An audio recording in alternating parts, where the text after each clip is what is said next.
জামাইয়ের নাকি রোজ রোজ একইভাবে আলু পটল দিয়ে এই তেলাপিয়া মাছ খেতে আর ভালো লাগছে না, তাই জামাইয়ের মন রক্ষা করতে নতুনভাবে একটু ইউনিকভাবে রান্না করে দিলাম। জামাই তো আঙুল চেটেপুটে খেয়ে সে তো পুরাই অবাক। তো এটা আমি কিভাবে রান্না করলাম সেটা দেখার জন্য কিন্তু সম্পূর্ণ ভিডিওটার সাথে আপনাদেরকে থাকতে হবে। তো প্রথমে আমি কিছুটা তেলাপিয়া মাছ সুন্দর করে ধুয়ে এইভাবে পানি ঝরা দিয়ে রেখেছিলাম। এখানে হলুদের গুঁড়া, মরিচের গুঁড়া, ধনিয়ার গুঁড়া, সামান্য পরিমাণে লবণ, এক পিস লেবু চিপে দিয়ে দিলাম আর কিছুটা আটা এর সাথে মেখে দিলাম, যাতে করে মাছটা ভাজার পরে একটুখানি মুচমুচে থাকে আর খেতেও ভালো লাগে। তো ভালো করে এটাকে মেরিনেট করে আমি সাইডে রেখে দিলাম। এবার আমি পটলটাকে নিয়েছি এইভাবে পিস করে। আপনারা চাইলে আস্ত রান্না করতে পারেন, তবে আমি আস্তটা রান্না করলাম না। তো একই নিয়মে আমি সব ধরনের মশলা এইখানে ব্যবহার করেছি।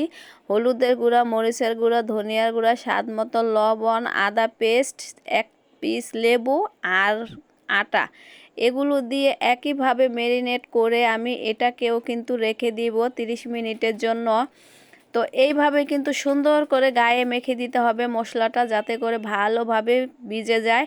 আর আলুটাকেও কিন্তু আমি সেম একইভাবে এই রকম মশলা দিয়ে মেরিনেট করে রেখে দিব 30 মিনিটের জন্য। তো সব মশলাই কিন্তু আমি দিয়েছি। এবার কিন্তু ভালোভাবে এটাকে আমি মাখিয়ে নিব, মেখে রেখে দিব আমি 30 মিনিটের জন্য। তো আজকের এই ইউনিক রান্নাটা খেয়ে আমার জামাইয়ের রিয়াকশনটা কী রকম হয় সেটাই আজকে আমি দেখব। তো মাখানো কিন্তু হয়ে গেছে, এবার আমার ভেজে নেওয়ার পালা। কড়াইয়ের ভিতরে সামান্য পরিমাণে তেল অ্যাড করে ভালো করে গরম করে নিয়ে এইরকম মাছের পিসগুলা দিয়ে দিলাম। অল্প আছে মাছটাকে আমি এক পাশ মুচমুচে করে ভেজে নিব। উল্টে পাল্টে দিলাম, একদম কিন্তু মুচমুচে হয়ে গেছে। এবার আমি নামিয়ে পটলটাকে সেমভাবে ভেজে নিব। আর পটলটা ভেজে রান্না করলে কিন্তু একটু মুচমুচে থাকে। তো যেহেতু আমি আটা ব্যবহার করেছি সেই ক্ষেত্রে কিন্তু আরও একটু মুচমুচে থাকবে। তো পটলটাও কিন্তু আমি সেমভাবে ভেজে নিয়ে আলুটাকেও একইভাবে ভেজে নিচ্ছি। আলুটাও কিন্তু এরকম ভাজা হয়ে গেছে। এবার হচ্ছে রান্নার পালা। আমি আরও একটু তেল দিয়ে পেঁয়াজের কুচি দিয়ে সুন্দর করে এটাকে রান্না করে নিব।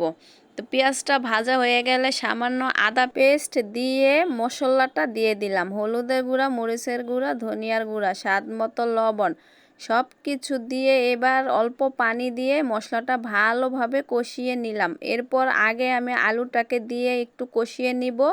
কষানো হয়ে গেলে সেই ভেজে রাখা পটলটাকেও দিয়ে দিব। একইভাবে কষানো হয়ে গেলে এবার আমি পরিমাণ মতো এখানে কিছুটা পানি অ্যাড করব। আর পানিটা কিন্তু বুঝে শুনে ব্যবহার করতে হবে, যেহেতু কিন্তু ভাজার সময় আলু পটলটা অর্ধেকটাই সিদ্ধ হয়ে গেছে। তো অল্প পানি দিয়ে ঢাকনা দিয়ে সিদ্ধ হওয়ার জন্য দিয়ে দিলাম। বলক উঠে আসার পর মাছটাকেও এর মধ্যে অ্যাড করে দিলাম। এবার মাছটাকে ভালোভাবে ছড়িয়ে এটাকে ঢাকনা দিয়ে ঢেকে দিলাম আরও একটু সিদ্ধ হওয়ার জন্য। রান্নাটা কিন্তু আমার প্রায় শেষ। মাছটাকে এবার আমি একটু উল্টে পাল্টে দিলাম, যাতে করে ভালো করে মশলাটা ভিজে যায়। তো 2-3টা কাঁচামরিচ ফালি দিয়ে ধনিয়া পাতা দিয়ে উপর থেকে একটু ভাজা জিরের গুঁড়ো ছড়িয়ে দিয়ে রান্নাটা করে নিলাম। ঢাকনা দিয়ে ঢেকে দিলাম গ্রানটা ছড়ানোর জন্য। রান্নাটা কিন্তু অসম্ভব মজা হয়েছিল। আর জামাই তো খেয়ে পুরাই অবাক, আঙুল চেটেপুটে খেয়ে নিল।